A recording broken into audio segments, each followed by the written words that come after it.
Be like Ken. A few years ago, my wife and I started serving as volunteers at the Royal Family Kids Camp, which is for children between the ages of 7 and 11 who are in the foster care system. It's a very, very tiring week, but a very rewarding one, helping these little ones who've been let down by those who should have loved them the most. The week is made significantly easier due to the quality of leadership we have in Ken. Ken is also a volunteer. In fact, every one of the 85 adults who serve the children are all volunteers.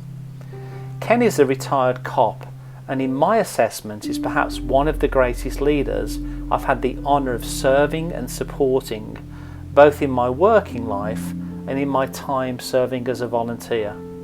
No one is perfect, of course, but allow me to share with you why I believe Ken is such a great leader. Ken loves what he does. He's 100% fired up about the mission and values of the Royal Family Kids organisation. If I would have served under leaders in the corporate world half as on fire, I would have been delighted to work for them.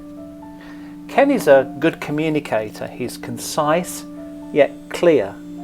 My observation has been that many leaders in the working world are so wrapped up in their own self-importance and are so set on impressing others, they're very wordy and intentionally ambiguous.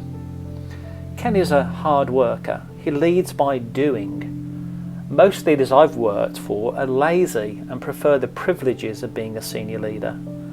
Mark Twain once said, "Nothing motivates a person more than seeing their boss putting in an honest day's work." I found this to be so true. Ken gets maximum effort from me. Ken plans ahead.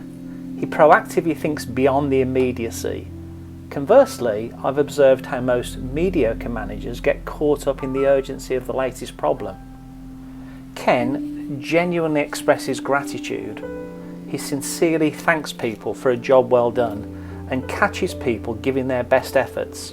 Most managers I've observed don't like to praise others. They fear that the light will shine brighter on the other person and therefore they themselves will lose some of the glory. I've also noticed that most mediocre managers would rather lead by instilling fear into their subordinates rather than be all touchy-feely with praise and recognition of others' efforts. Ken listens well to his workers. Even though he's only been leading the camp for 18 years, he listens exceptionally well to the comments, ideas and suggestions of even the newest volunteers. Whereas I've sadly observed that the majority of leaders are poor listeners and in fact demonstrate a rather selfish streak as they tend to only listen to what benefits them.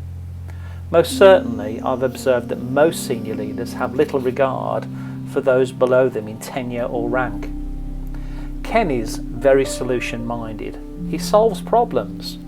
On the other hand, I've observed how poor managers will look for someone else to blame and will often try and work around rather than solve the problem, figuring that someone else someday will make it right.